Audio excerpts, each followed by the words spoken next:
Jadi nanti misalnya saya menyampaikan sesuatu, kemudian terlintas di pikiran kalian pertanyaan apa gitu, di chat dulu nggak apa-apa, nanti akan saya bahas di akhir pembahasan.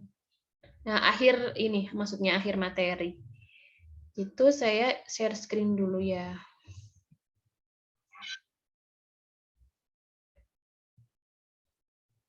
Apakah kelihatan layar saya? Kelihatan, Bu. Kelihatan ya. Kalau misalnya saya ngomongnya agak cepat, nanti boleh disampaikan Bu kecepatan gitu, nggak apa-apa.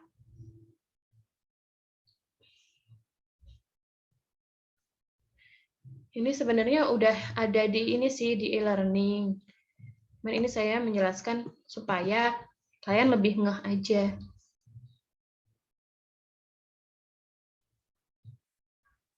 Semoga nggak ngantuk ya, siang-siang tak jelasin kayak beginian. Oke. Bentar.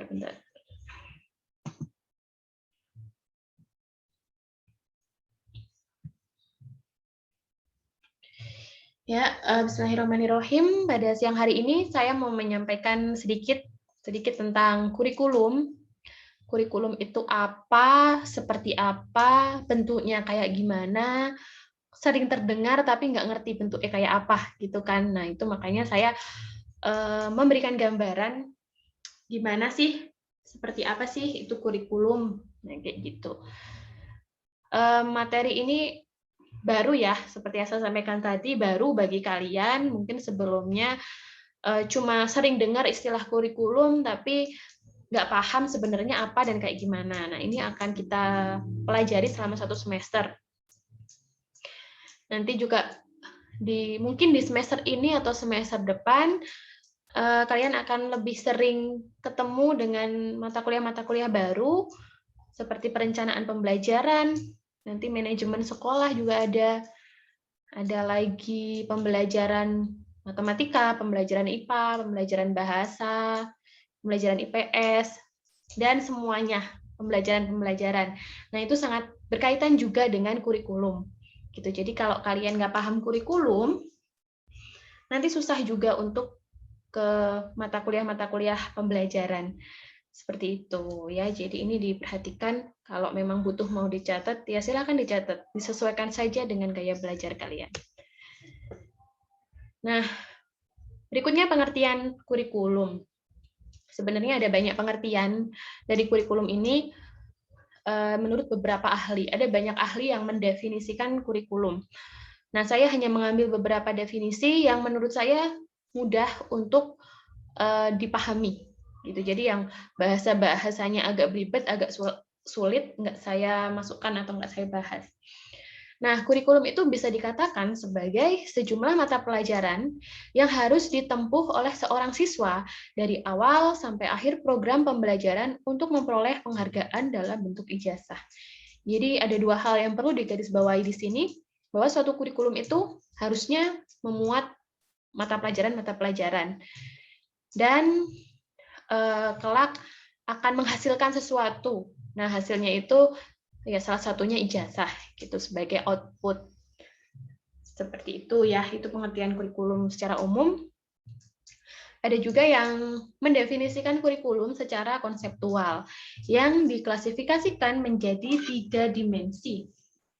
Ada kurikulum sebagai mata pelajaran atau subjek, ada kurikulum sebagai pengalaman belajar atau learning experience, ada kurikulum sebagai program atau rencana pembelajaran. Nah, pengertian yang pertama, kurikulum sebagai mata pelajaran atau subjek, ini bisa dikatakan pengertian kurikulum dalam arti yang sempit. Di mana kurikulum itu adalah kumpulan dari mata pelajaran atau materi pelajaran. Jadi, orientasinya kepada materi atau konten isi suatu mata pelajaran. Itu pengertian kurikulum sebagai mata pelajaran. Kemudian kurikulum sebagai pengalaman belajar. Nah, kalau ini itu definisi kurikulum dalam lingkup yang lebih luas, di mana kurikulum itu tidak terbatas dalam kegiatan siswa di dalam kelas saja, tapi juga pengalaman siswa yang diperoleh di luar kelas. gitu. Jadi lingkupnya sangat luas. Apa yang didapatkan siswa di dalam kelas, apa yang didapatkan siswa di luar kelas, itu termasuk dalam kurikulum menurut dimensi yang kedua ini. Nah, sedangkan dimensi yang ketiga itu merupakan jembatan ya, jembatan dari dimensi 1 dan 2. Kalau dimensi 1 itu dalam arti sempit, dimensi 2 dalam arti luas, nah yang dimensi 3 ini tengah-tengahnya. Jadi kurikulum sebagai program atau rencana pembelajaran itu dapat didefinisikan bahwa kurikulum itu ya mata pelajaran, ya pengalaman siswa yang direncanakan. Kayak gitu. Jadi memang kegiatan siswa, aktivitas siswa yang memang direncanakan dalam bentuk mata pelajaran tertentu. Gitu. Nah, itu pengertian kurikulum secara konseptual.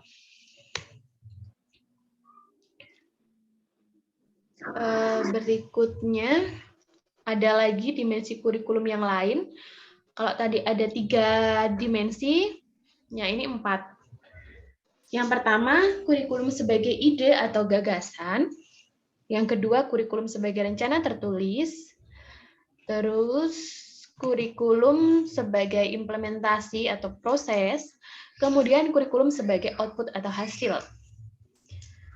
Nah, ini sebenarnya satu dengan yang lain itu saling berkesinambungan. Ini bisa dilihat ya, tanda panahnya. Ini semuanya saling berkesinambungan dan saling mempengaruhi satu sama lain. Kurikulum sebagai ide atau gagasan itu didefinisikan sebagai ini. Kurikulum itu memuat ide-ide tentang pembelajaran.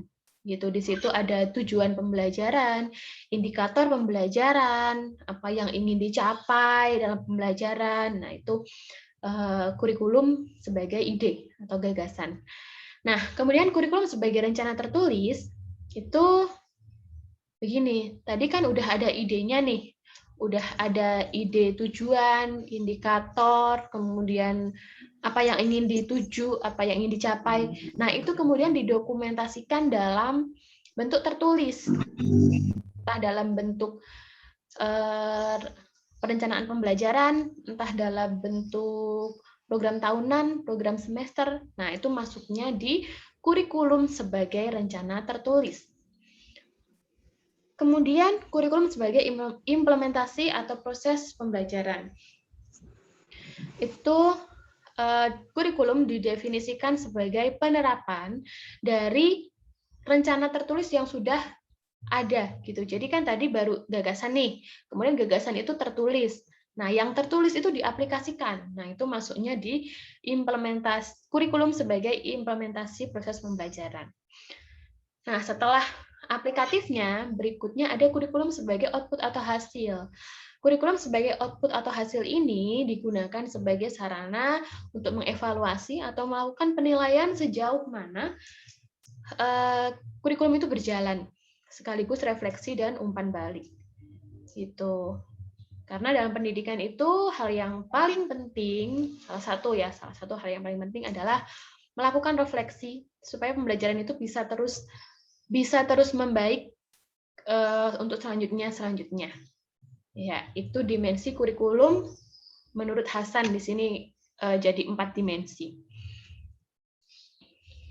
Kemudian berikutnya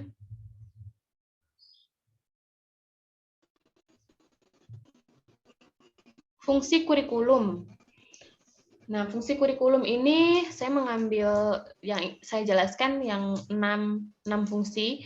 Sebenarnya ada juga pendapat yang lain, cuman nanti saya mengambil yang ini saja. Ada fungsi penyesuaian atau adaptive function. Kemudian yang kedua fungsi integrasi atau integrating function. Yang ketiga fungsi diferensiasi atau the differentiating function. Yang keempat fungsi persiapan atau the propaeducative function. Kemudian fungsi pemilihan atau the selective function. Dan terakhir fungsi diagnostik atau the diagnostic function. Nah, masing-masing ini memiliki pengertian sendiri-sendiri. Yang pertama, fungsi penyesuaian. idealnya suatu kurikulum itu bisa menyiapkan siswa, menyiapkan peserta didiknya untuk mempunyai sikap adaptif. Sifat adaptif itu sifat yang mudah menyesuaikan diri dengan perkembangan yang ada. Gitu. Jadi ada perubahan itu bisa langsung switch berubah kayak gitu, nggak pakai lama, itu bisa berubah, bisa adaptif. Nah, itu idealnya kurikulum itu seperti itu. Kemudian fungsi integrasi itu hendaknya kurikulum idealnya bisa mempersiapkan anak didiknya untuk menjadi manusia yang seutuhnya. Itu manusia yang seutuhnya itu ya manusia yang bisa melihat kehidupan itu dalam sisi utuh gitu, bukan terpisah-pisah. Ya utuh itu ya baik dalam segi pemikiran, baik dalam segi mental, baik dalam segi sikap, baik juga dalam segi keterampilan. Nah, itu manusia yang utuh. Kemudian fungsi diferensiasi. Idealnya kurikulum itu bisa ini memenuhi perbedaan atau memahami perbedaan anak didik. Kita manusia itu nggak bisa sama antara satu dengan yang lain. Nggak ada satupun manusia yang sama. Semuanya beda meskipun itu kembar identik. Nah, kurikulum tuh harus bisa mengayomi perbedaan itu. Ada siswa yang pintar secara kognitif, tapi lemah dalam keterampilan motorik misalnya. Ada juga yang sebaliknya. Nah, kurikulum itu harusnya bisa memayungi mereka semua. Gitu. Terus fungsi persiapan. Hendaknya kurikulum itu bisa menyiapkan anak didiknya untuk persiapan ke jenjang berikutnya. Jadi misalnya jenjang SD, itu kurikulumnya harus memang untuk menyiapkan siswa SD supaya dia siap menuju jenjang berikutnya yaitu SMP. Demikian pula kurikulum SMP itu harus bisa menyiapkan siswa supaya kelak nanti dia siap untuk masuk ke jenjang SMA dan seterusnya. Kemudian fungsi pemilihan, hendaknya kurikulum itu bisa sesuai atau bisa dipilih oleh siswa sesuai dengan bakat dan minatnya. Gitu. Jadi kurikulum yang baik itu kurikulum yang sesuai dengan bakat dan minat anak, tidak memaksakan. Berikutnya fungsi diagnostik, itu hendaknya si kurikulum ini bisa memberikan umpan balik refleksi tentang apa yang menjadi kebutuhan minat anak didik. Itu fungsi kurikulum. Berikutnya peranan kurikulum. Ada 3 peranan, peranan konservatif, peranan kreatif, peranan kritis, dan evaluatif. Peranan konservatif ini kaitannya dengan transmisi budaya atau nilai-nilai luhur nilai-nilai luhur zaman dulu yang masih relevan untuk diterapkan di saat sekarang. Kita kan ini ya, negara kita dikenal dengan budayanya yang beragam, dengan banyak budaya luhur. Nah, ada budaya-budaya yang masih perlu diuri-uri sampai saat ini. Kalau itu relevan gitu, maka kurikulum itu perlu ada muatan itu gitu, perlu menjembatani antara budaya luhur masa lalu dengan saat sekarang gitu. Kalau masih relevan itu hendaknya dimasukkan dalam kurikulum. Kemudian peranan kreatif. Nah, kurikulum itu berperan dalam menerapkan atau menciptakan ide-ide yang berkaitan dengan kebutuhan saat ini. Itu peranan kreatif. Kemudian peranan kritis dan evaluatif, itu hendaknya kurikulum itu tidak hanya berfungsi sebagai transmisi budaya, tapi juga menilai budaya itu. Apakah masih sesuai atau enggak, atau apakah budaya itu bisa diterapkan atau tidak, atau lebih tepatnya peranan ini berkaitan dengan filter gitu, filter budaya yang masih relevan diterapkan saat ini. Itu peranan kurikulum. Kemudian kurikulum sebagai sistem. Ini ada hubungannya dengan tadi 4 dimensi kurikulum yang tadi ada 4. Gitu. Ini sama, sebenarnya elemennya sama. Nah, sistem itu adalah suatu organisasi yang saling berhubungan dan saling mempengaruhi. Gitu. Kayak bagan ini bisa dilihat ya. Ini suatu siklus di mana kalau ada ketimpangan yang terjadi di salah satu elemen atau salah satu komponen, misalnya di sini atau di sini atau di sini, maka akan berakibat pada ketimpangan yang lainnya. Jadi kalau dikaitkan dengan 4 dimensi kurikulum yang tadi, komponen tujuan ini berkaitan dengan kurikulum sebagai gagasan atau ide. Kemudian kalau kurikulum, kalau bahan, ini maksudnya komponen bahan, kalau komponen bahan ini berkaitan dengan kurikulum sebagai rencana tertulis. Kemudian kalau komponen kegiatan, ini berkaitan dengan kurikulum sebagai implementasi atau proses. Sedangkan kalau evaluasi itu kaitannya dengan kurikulum sebagai output atau hasil. Nah, keempat komponen ini hendaknya idealnya itu semua berjalan dengan baik. Karena percuma saja kalau gagasannya udah bagus, tujuannya udah oke nih. Tapi secara perencanaan atau secara prosesnya kok tidak berjalan dengan seharusnya, maka sistem itu juga tidak akan berjalan bagus. Gitu. Jadi misalnya gini, pemerintah itu sudah menetapkan tujuan nasional pendidikan itu dengan sangat baik. Gitu. Mereka juga sudah menyiapkan perencanaan pembelajaran seperti apa supaya bisa berjalan baik. Jadi sampai di tujuan, sampai di bahan itu udah bagus. Tapi di pelaksanaannya ternyata guru-gurunya belum siap. Guru-guru belum mempunyai kompetensi untuk menerapkan bahan, menerapkan perencanaan. Maka ya jadinya sistem itu tidak akan berjalan dengan baik. Kayak gitu ya. Jadi idealnya memang semuanya tuh bagus supaya sistemnya bagus. Nah, yang kita alami sekarang kan banyak masalah gitu. Jadi sistem kurikulum kita pun belum bisa dikatakan sebagai sistem yang baik. Itu sebenarnya dari pusatnya itu udah bagus gitu, cuman sampai akhir-akhirnya sampai penerapannya itu belum optimal. Nah, tantangan masa depan ini kaitannya dengan perubahan kurikulum. Kalau di negara kita sering ya ada perubahan kurikulum, bahkan sampai ada kalimat yang mengatakan ganti menteri, ganti kurikulum. Nanti menteri ini kurikulumnya A, menteri itu kurikulumnya B, dan seterusnya. Yang pusing siapa? Yang pusing siswanya sama gurunya. Kayak gitu sih biasanya. Nah, kenapa sih kok kurikulum itu harus berubah? Apakah hanya karena perkara politik, hanya perkara menteri, sehingga kurikulum itu harus berubah? Nah, ternyata kita perlu lebih jeli nih. Lebih jeli melihat kenapa kok kurikulum itu perlu berubah. Ya karena zaman ini berubah terus.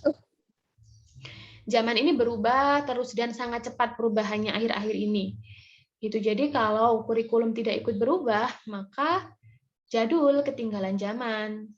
Kurikulum itu tidak akan bisa menyiapkan generasi untuk adaptif di zamannya. Jadi misalnya nih, kita sekarang di abad milenial ya, 21. Kok kita masih pakai kurikulum 94, berarti itu nggak relevan. Kurikulum 94 itu tidak digunakan untuk menyiapkan anak didiknya seperti tidak menyiapkan anak didiknya untuk bertahan di zaman milenial. Itu jadinya memang kurikulum itu harus berubah sesuai dengan perkembangan zaman. Kenapa perubahannya cepat? Ya karena zamannya berubah dengan cepat. Itulah yang membuat kurikulum itu berubah dengan cepat.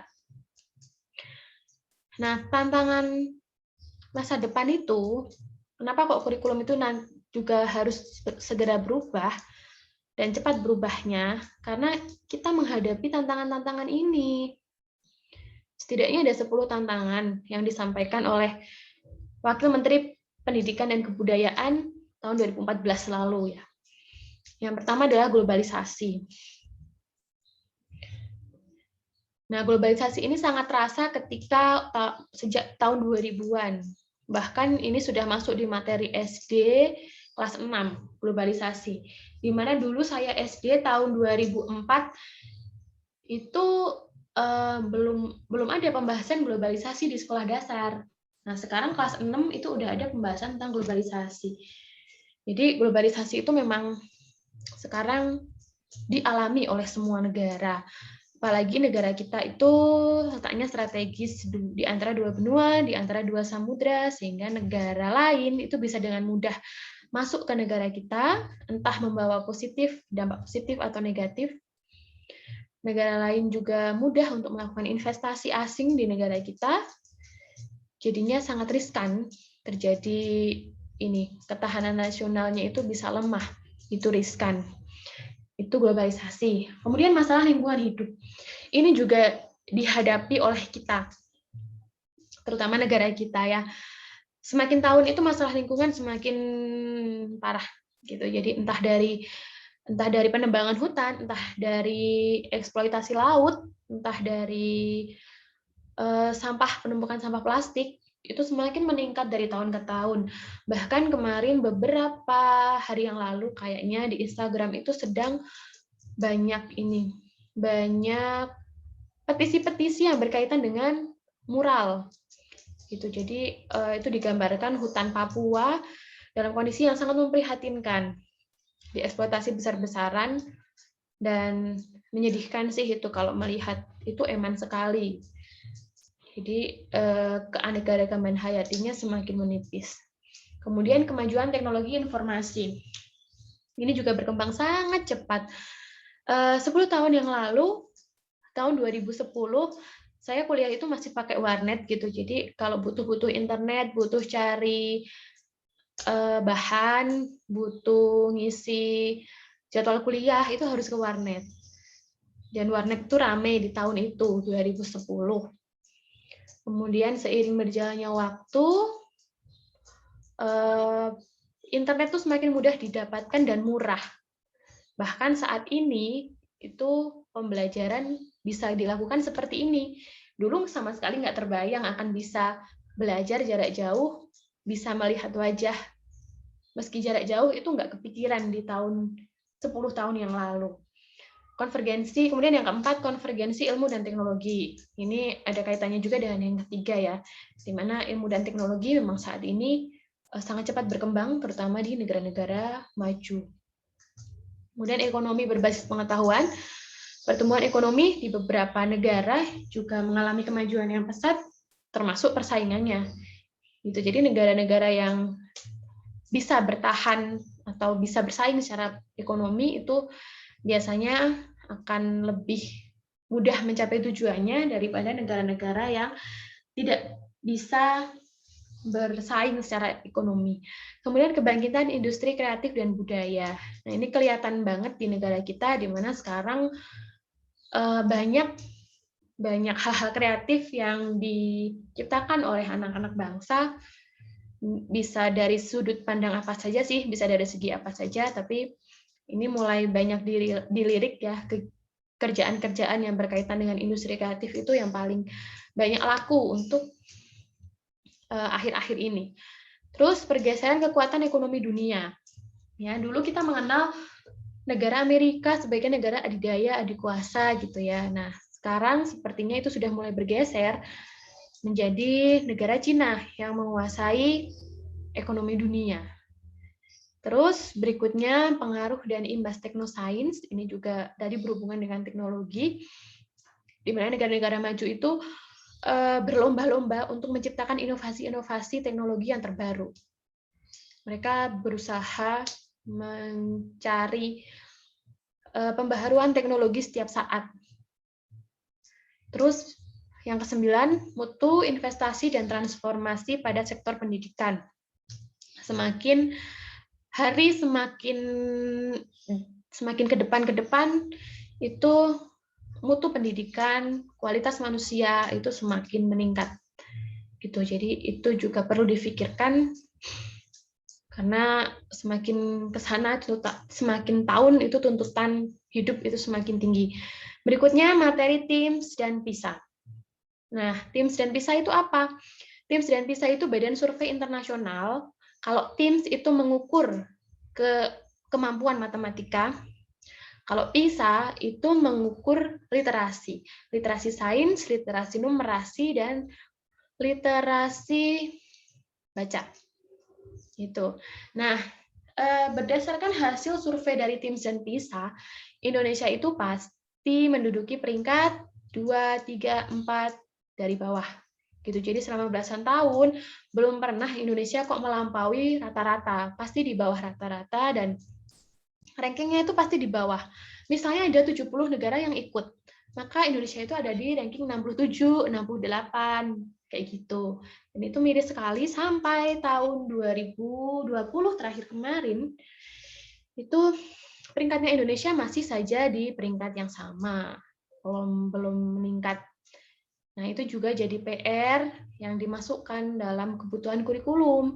Kenapa sih kok kita nggak bisa bangkit-bangkit juga gitu-gitu aja. Nah, itu tantangan kita bersama di masa depan. Terus, berikutnya, itu tadi tantangan. Kemudian apa sih bekal kita supaya kita bisa menghadapi tantangan itu? Itu kaitannya dengan kompetensi yang diperlukan. Nah, harusnya kurikulum kita itu bisa mengembangkan 10 kemampuan itu. Yang pertama, kemampuan berkomunikasi. Yang kedua, kemampuan berpikir jernih dan kritis. Kemudian kemampuan mempertimbangkan moral dalam suatu permasalahan. Menjadi warga negara yang bertanggung jawab. Mencoba mengerti dan toleran terhadap pandangan yang berbeda.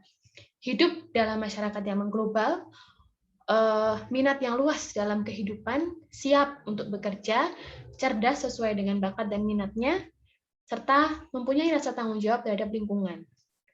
Nah, kompetensi-kompetensi ini harusnya bisa dikembangkan dalam kurikulum. Itu kenapa kurikulum kita berubah dari 2006 ke 2013. Gitu, karena kita perlu menjawab tantangan masa depan yang tadi dengan mengembangkan kompetensi yang ada 10 ini. Gitu, supaya apa? Supaya anak-anak didik kita bisa bertahan, bisa adaptif dalam menghadapi kehidupannya yang sebenarnya. Begitu. Nah, dari tantangan masa depan itu kemudian kompetensi yang dibutuhkan, idealnya kan itu bisa tercapai, tapi ternyata masih saja ada kerikil, ada halangan, diantaranya ini gitu. Jadi kondisi Indonesia itu memang tidak ideal ya. Yang pertama dari sudut pandang persepsi masyarakat, itu masyarakat masih menganggap bahwa aspek kognitif itu adalah segalanya. Anak yang pintar itu anak-anak yang nilai rapotnya bagus, nilai matematikanya bagus, IPA-nya bagus, padahal seharusnya tidak demikian gitu, karena masing-masing kan punya kemampuan sendiri-sendiri ya. Nah, saat ini masyarakat umum masih memandang aspek kognitif itu segalanya. Kemudian beban siswa terlalu berat. Terus kurang bermuatan karakter. Nah, urusan dengan karakter ini sebenarnya sudah jadi PR sejak 10 tahunan yang lalu, sudah sering digaung-gaungkan tentang pembelajaran berkarakter, tapi sampai sekarang ternyata masih saja menjadi PR. Terus yang kedua, sudut pandang perkembangan pengetahuan dan pedagogi.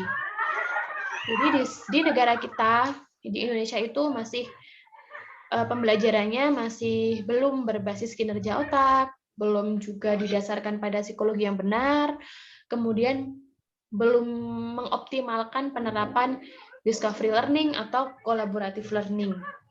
Discovery dan collaborative learning itu apa sih? Nah, itu contoh dari pembelajaran inovatif.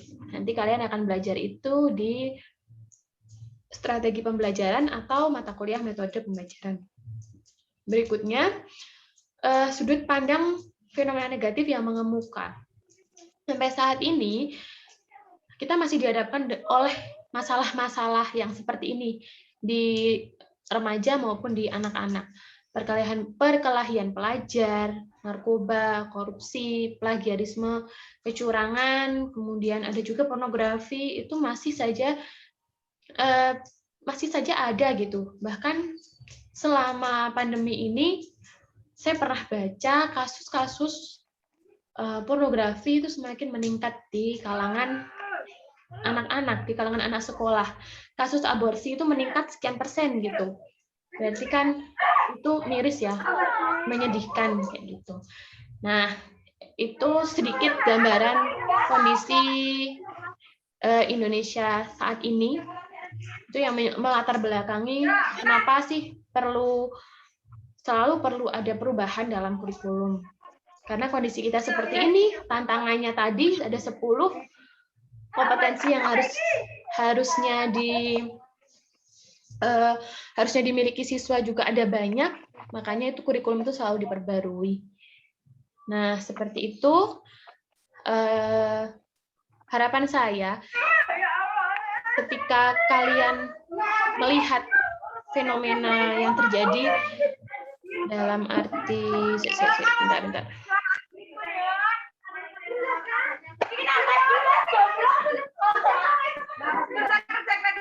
Tak mute dulu, ini siapa ya?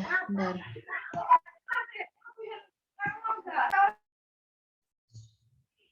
Yang ini bisa di-mute dulu kah? Udah ya. Nah, harapan saya ketika kalian melihat isu-isu pendidikan, karena kalian udah di jurusan pendidikan, ketika kalian melihat isu-isu permasalahan di pendidikan, itu harapan saya kalian merasa prihatin, merasa miris, merasa ingin memperbaiki. Nah, harapan saya sih kayak gitu. Langkah-langkah yang bisa kalian lakukan itu sangat panjang gitu. Jadi kalian bisa melakukan apa saja untuk memperbaiki apa yang sudah ada dan dimulai dari diri sendiri. Gitu. Nah, ada pengalaman dari beberapa kelas kalian itu yang tergerak hatinya ya, nggak semua memang, yang tergerak hatinya, yang kemudian tertarik dengan pendidikan itu punya beberapa pengalaman. Itu saya cerita lagi ya ini. Jadi saya kan senang dengan literasi baca. Saya sering mengatakan kepada mahasiswa supaya senang membaca, senang dengan buku gitu ya. Meskipun membaca itu nggak harus dengan buku, tapi kalau baca buku itu sesuatu yang perlu dipertahankan gitu menurut saya, meskipun di zaman milenial seperti ini.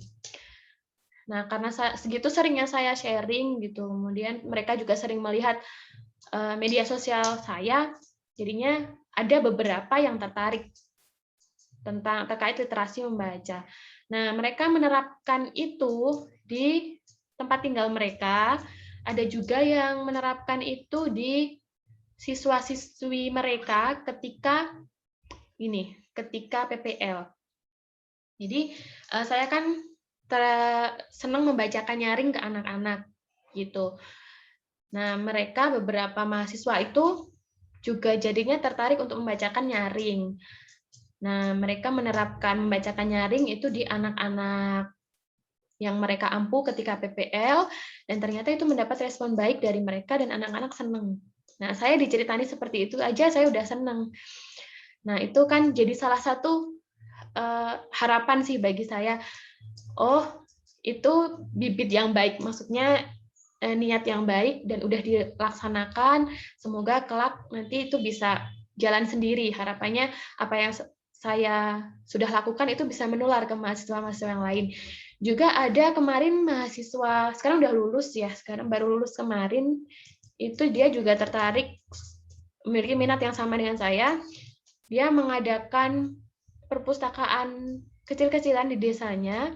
Udah ada beberapa yang membantu katanya. Nah, di situ setiap sore atau setiap waktu itu bilang ada anak-anak desa yang ke situ dan mereka senang sekali dengan buku. Gitu, dan itu membuat saya senang banget ketika diceritani seperti itu. Nah, itu langkah kecil yang sebenarnya bisa kita lakukan sebagai mahasiswa. Jadi harapan saya meskipun kalian mahasiswa itu bukan berarti terus rebahan, hihi, nongkrong sana, nongkrong sini, ya boleh rebahan, nongkrong, suka-suka gitu ya boleh, belanja itu boleh. Cuman alangkah baiknya kita juga peduli kepada lingkungan sekitar kita. Gitu. Saya senang tadi dari deskripsi diri kalian tidak ada yang bilang saya senang rebahan, senang nonton. Lumayan sih, maksudnya meskipun ada yang senang seperti itu tapi nggak diungkapkan gitu, rapopo gitu. Saya senang nggak ada yang mengatakan saya senang rebahan gitu, karena harusnya mahasiswa itu semangat ya, bukan rebahan itu sing semangat. Nah itu sedikit yang saya sampaikan. Kok nek kesuwen nanti kalian ngantuk. Silakan yang ada pertanyaan boleh menyampaikan pertanyaan via chat atau langsung tanya, raise hand juga boleh. Silakan.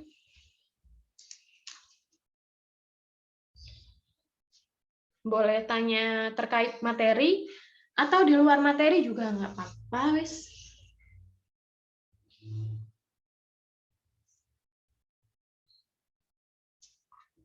Silakan yang mau bertanya.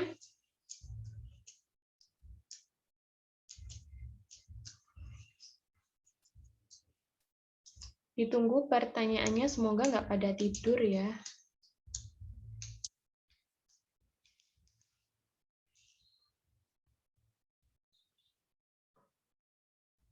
Boleh raise hand.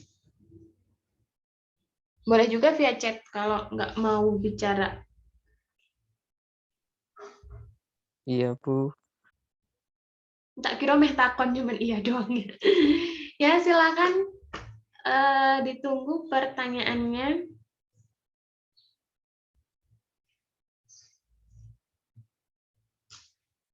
Nanti kalau nggak ada yang tanya, daripada saya yang tanya, mending kalian yang tanya.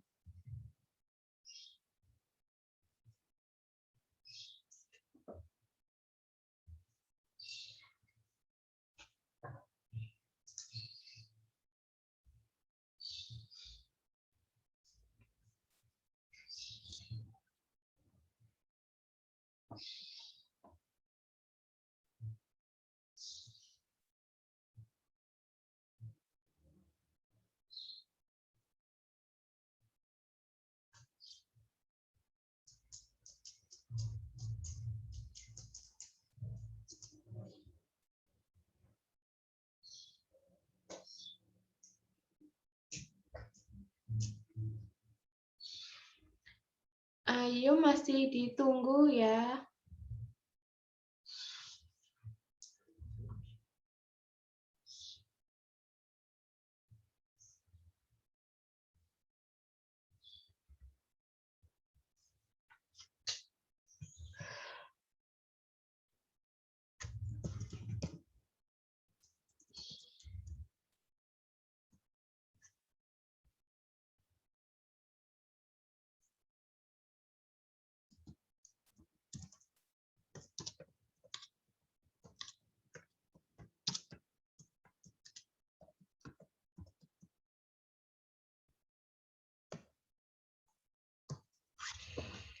Nah, sambil menunggu yang bertanya, saya ada pertanyaan di chat. Silakan dijawab.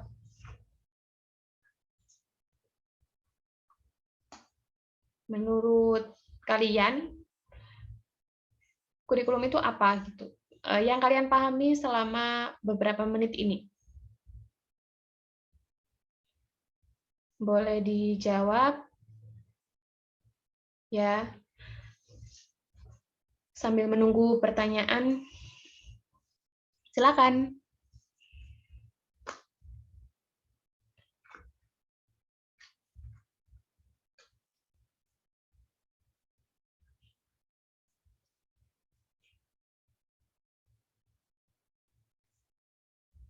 Model pembelajaran. Ada lagi pendapat yang lain?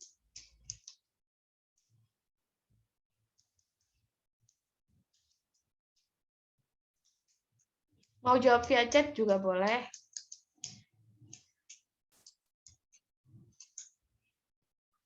Ada yang menjawab model pembelajaran, terus jawaban apa lagi? Apa yang kalian ketahui tentang kurikulum?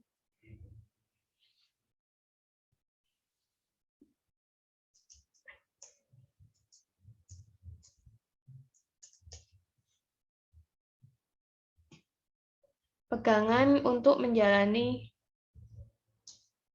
ya pegangan ya, intinya pedoman. Oke, ada lagi pendapat lain? rancangan pembelajaran, program pendidikan, boleh lagi, semua tujuan, ya. Ada lagi, silakan. Tahapan untuk meningkatkan sistem pendidikan, ya. Boleh lagi, dapat lagi. Dasar pokok untuk mengajar agar sesuai perkembangan zaman, bisa.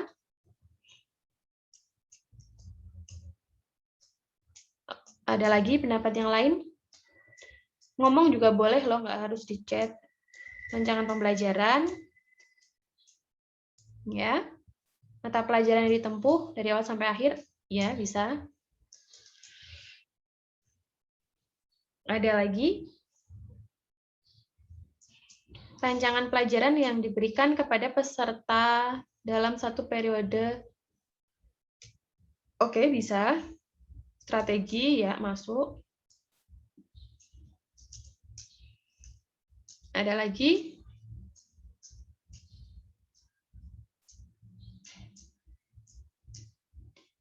Evaluasi, trik yang diikuti seseorang untuk mencapai tujuan.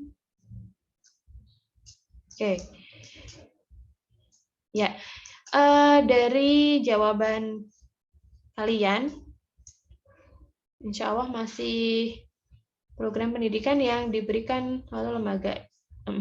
Insya Allah masih sejalur gitu, maksudnya masih sesuai dengan apa yang tadi saya sampaikan. Jadi kurikulum itu memang bisa beragam ya pengertiannya, tergantung dimensi apa yang kita ambil. Bisa tadi berupa perencanaan, bisa berupa tujuan, berupa model atau strategi pembelajaran tertentu, berupa evaluasi, berupa mata pelajaran, itu bisa dianggap itu sebagai kurikulum. Seperti itu. Udah agak paham ya alurnya, insya Allah. Oke, coba saya cek lagi. Apakah kalian masih stay di sini atau udah ketiduran? Coba cek ya. Saya sambil cek satu-satu. Mbak Umul Hasanah. Masih bisa respon?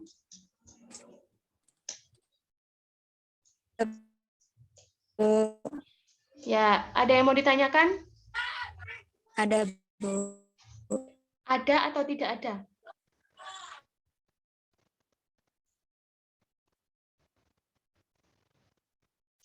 Ada atau tidak ada, Mbak Umul Hasanah?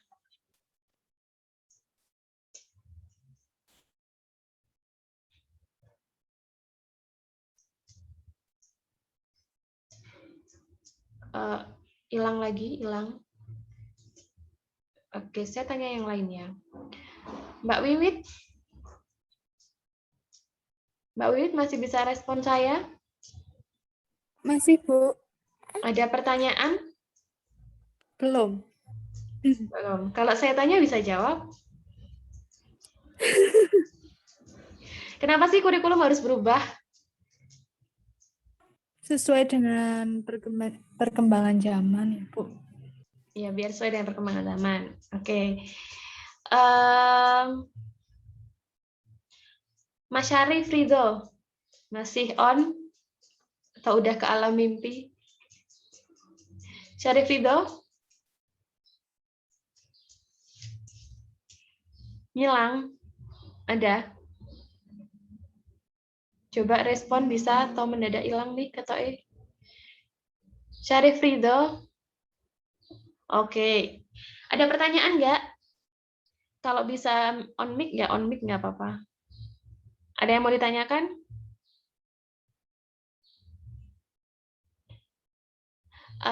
Saya yang tanya ya berarti. Dari penjelasan saya tadi ada definisi kurikulum yang seperti ini. Definisinya kayak gini nih. Kurikulum itu sebagai suatu pengalaman yang dialami oleh siswa Tidak hanya di dalam kelas saja, tapi juga di luar kelas. Itu masuknya pengertian kurikulum sebagai apa? Ini pertanyaan untuk Mas Syarif Ridho ya. Kurikulum sebagai apa atau dimensi apa? Pengertian bahwa kurikulum itu tidak hanya kegiatan dalam kelas, tapi juga kegiatan di luar kelas. Bisa dijawab, Mas Syarif?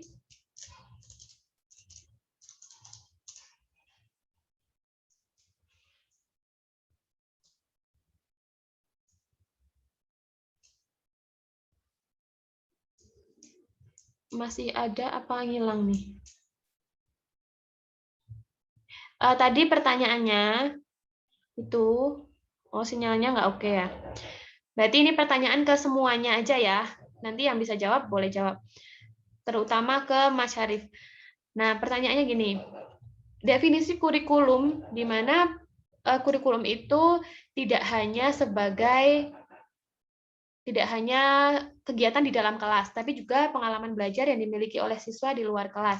Itu maksudnya pengertian kurikulum sebagai apa? Yang lain boleh jawab. Pengertian kurikulum sebagai apa?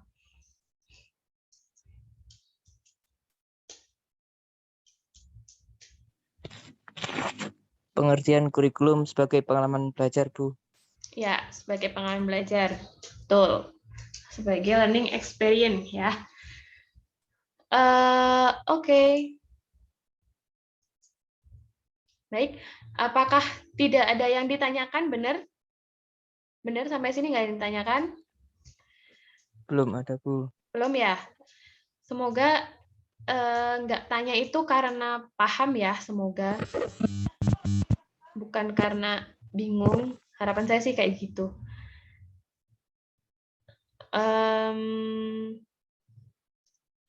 Kalau nggak ada yang ditanyakan, mungkin saya cukup. Ada pertanyaan. Oke, Mbak siapa tak? Ini siapa sih caranya? Oke, terima kasih atas pertanyaannya, Mbak Farisa. Bentar. Mbak catat Farisa Umi ya. Mbak Farisa Umi izin bertanya, sebagai calon tenaga pendidik, kita harus paham mengenai kurikulum. Terus, apalagi sebagai calon, bagaimana sebagai peran pendidik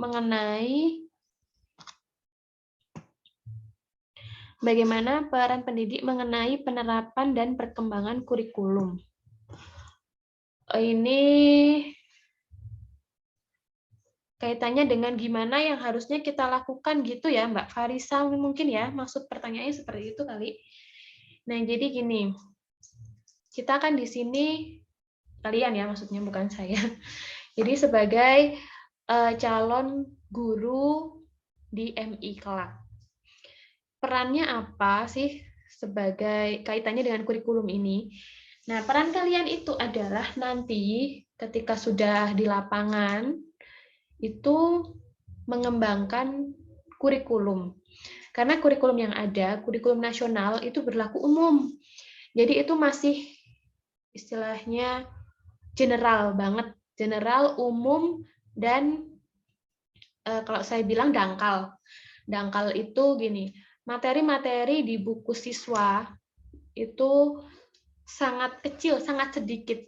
Jadi kalau acuannya cuma dari buku siswa saja, siswa itu nggak akan bisa belajar optimal. Oleh karena itu, diperlukan pengembangan. Nah, fungsinya kita sebagai guru nanti adalah mengembangkan kurikulum, baik dari segi materi, baik dari segi perencanaan, dari segi media, dari segi strategi, itu dikembangkan sesuai dengan kondisi sekolah kita, sesuai dengan kemampuan kita, sesuai dengan kondisi siswa dan kebutuhan siswa. Gitu. Jadi kurikulum nasional, kurikulum yang dibuat pemerintah itu sebagai acuan. Jadi itu kita mengarah ke situ. Maksudnya pandangan kita tuh ke situ, tapi dikembangkan sesuai dengan yang dihadapi di lapangan. Gitu. Jadi intinya itu kayak kurikulum nasional. Intinya sesuai kurikulum nasional, tapi pelaksanaannya disesuaikan dengan daerah. Misalnya gini nih. Di buku siswa itu ada sebuah materi yang kaitannya dengan sumber daya alam. Nah, di contoh materi buku siswa di buku tematik, itu contohnya adalah sumber daya alam yang ada di laut gitu. Jadi di situ membahas tentang sumber daya laut, kemudian keanekaragaman hayati di laut gitu misalnya. Nah, kita mengajar di daerah pegunungan. Anak-anak pegunungan itu kan nggak familiar dengan laut ya. Jadi laut itu adalah sesuatu something spesial. Maka kita menggunakan materi sumber daya alam yang lain sebagai pengantar, misalnya sumber daya alam yang berkaitan dengan pegunungan. Gitu. Jadi menyesuaikan, tapi intinya itu sama. Inti itu berarti dilihat dari kompetensi dasarnya, itu muaranya sama, tetapi kita mengembangkan sesuai dengan daerah, kebutuhan siswa, kemampuan guru, kondisi sekolah. Seperti itu, Mbak Farisa, jadi perannya sebagai pengembang kurikulum. Makanya mata kuliah ini judulnya pengembangan dan telaah dan pengembangan kurikulum, karena kelak nanti kalian yang akan mengembangkan kurikulum. Begitu, Mbak Farisa, ada tanggapan? Ada tanggapan, Mbak Farisa? Masih ada orangnya nggak nih? Kayaknya Masih, Bu. ada tanggapan? Sudah cukup. Terima Cukup kasih ya? banyak. Semoga Ya. menjawab ya. Berikutnya Mbak Putri Eliasari. Izin bertanya, Bu, apakah kurikulum menentukan kualitas dalam pendidikan? Iya, gitu. Karena kurikulum itu sebagai pedoman ya, sebagai pedoman. Meskipun itu tidak menjadi tolak ukur utama dalam kualitas pendidikan, tapi kurikulum itu jadi pedoman. Kalau yang ada pedomannya saja kualitasnya belum benar, apalagi yang nggak ada pedomannya, itu tambah maut, gitu kan. Kurikulum itu kan dibuat ideal ya, ideal itu harapannya itu seperti ini. Tapi kadang pada kenyataannya menemui banyak kendala yang itu menyebabkan kualitas pendidikan itu belum tercapai dengan ideal atau dengan yang seharusnya diharapkan. Jadi kurikulum ini bisa dikatakan sebagai salah satu penentu dari kualitas pendidikan. Semakin baik rancangan kurikulum suatu negara, maka kemungkinan kualitas pendidikannya juga akan semakin baik. Kadang yang udah dirancang dengan baik saja, kualitasnya belum baik. Apalagi kok yang kurikulumnya nggak baik, gitu loh maksudnya. Jadi pasti kualitasnya pun nanti akan nggak baik juga kalau dari kurikulumnya nggak baik. Begitu Mbak Putri Elia, ada tanggapan? Baik, Bu. Terima kasih. Tidak. Ya, sama-sama. Berikutnya Mbak Ipta. Mbak Ipta Rosiana, izin bertanya langkah apa yang bisa dilakukan apabila sebuah kurikulum tidak tercapai? Nah, jika sebuah kurikulum tidak tercapai, itu dilihat lagi kurikulumnya di elemen yang mana. Apakah di elemen gagasan atau tujuan? Apakah di komponen ya maksudnya? Apakah di komponen tujuan? Apakah di komponen bahan? Apakah di komponen kegiatan? Atau di komponen evaluasi? Itu perlu dilihat lagi yang tidak tercapai itu di mana. Kalau yang tidak tercapai di bahan misalnya ya, di komponen bahan itu nggak tercapai. Nah, berarti yang harus diperbaiki adalah di situ, itu perencanaannya diperbaiki. Kemudian kalau misalnya yang tidak tercapai itu di prosesnya, berarti prosesnya yang diperbaiki. Contohnya, seperti yang tadi sempat saya sampaikan, pemerintah itu udah bikin kurikulum yang bagus. Jadi secara konsep, secara gagasan itu udah bagus, ada panduannya secara tertulis, maksudnya berarti secara komponen bahan itu juga udah bagus. Berarti udah bagus nih 2 komponen. Komponen tujuan, komponen bahan udah bagus. Ternyata di penerapan gurunya belum siap.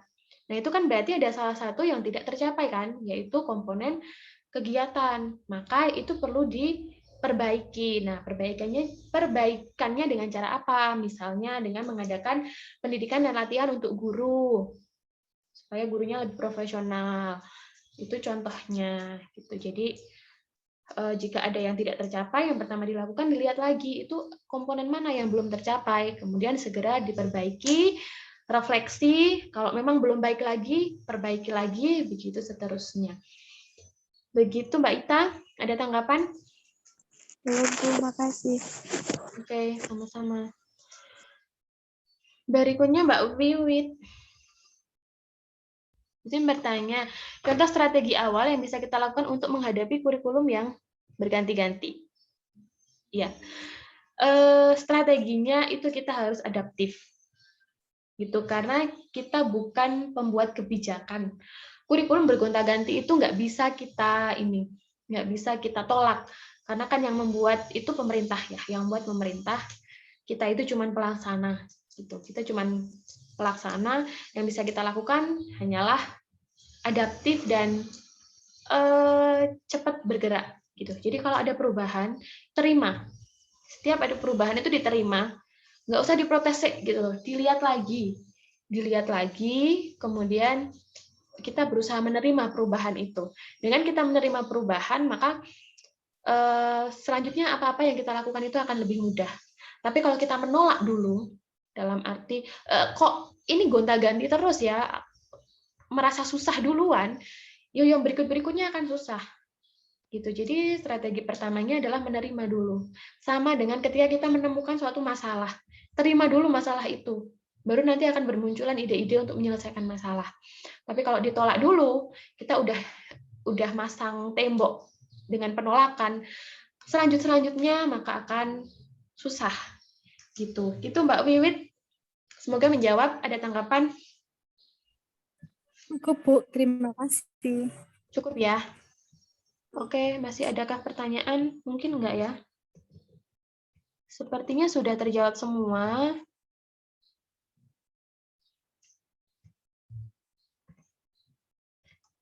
Kayaknya sih udah. Ya, sepertinya sudah terjawab semua. Terima kasih banyak atas partisipasinya. Saya juga mengucapkan terima kasih kepada semuanya yang sudah hadir.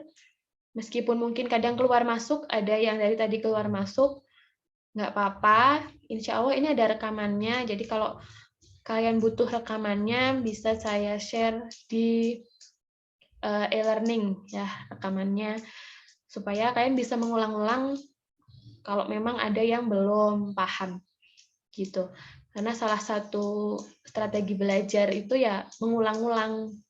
Kalau kita cuma dapat sekali, nggak diulang-ulang, itu cuma dapat 10-20% saja dan kemudian hilang. Yang bertahan lama itu ketika kita belajar sesuatu, mendengar, ya membaca, ya melakukan, ya mengajarkan. Nah, itu maka akan bertahan lama di diri kita. Nah, sepertinya itu aja apa yang saya sampaikan untuk sore hari ini. Karena waktunya sudah mepet, ini udah mau habis.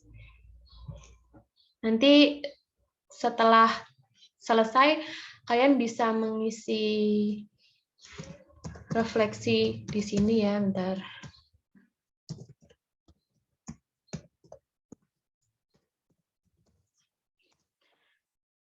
Nah, itu ada link di chat, kalian bisa isi di situ. Saya termasuk yang rutin melakukan refleksi, harapannya bisa memperbaiki apa yang sudah saya terapkan. Jadi mohon untuk diisi refleksinya, jangan bosan mengisi refleksi, karena itu juga sebagai bentuk perbaikan nantinya. Kayak gitu, terima kasih atas partisipasinya. Semuanya boleh on cam dulu, tak fotonya buat bukti kalau kita udah kuliah. Silakan on cam dulu semuanya.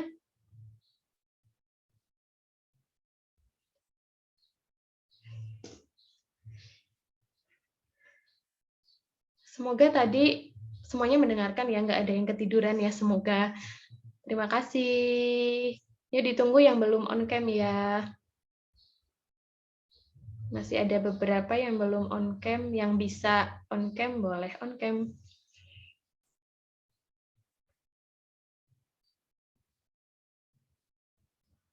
Oke. Boleh senyum atau apapun lah, sing ketok ayu, ketok ganteng. Kone ayu tok sing ganteng kok ndak kehitung. Oke, 1, 2, 3. 1, 2, 3. Ya. Terima kasih atas partisipasinya. Semoga kalian tidak bosan ketemu saya. Kalau kadang saya seperti siaran radio, mohon maaf ya. Ini masih awal-awal, jadi nanti kalian yang akan lebih banyak bicara. Mohon maaf apabila ada kesalahan selama hampir 2 jam ini. Saya kira itu saja yang bisa saya sampaikan. Mohon maaf sekali lagi atas kesalahan yang tidak sengaja maupun tidak disengaja. Semoga kita diberikan kemudahan untuk mengikuti perkuliahan pada pekan depan. Sampai jumpa lagi di pekan depan. Jangan lupa isi presensi, dan sering-sering dibuka e-learning-nya.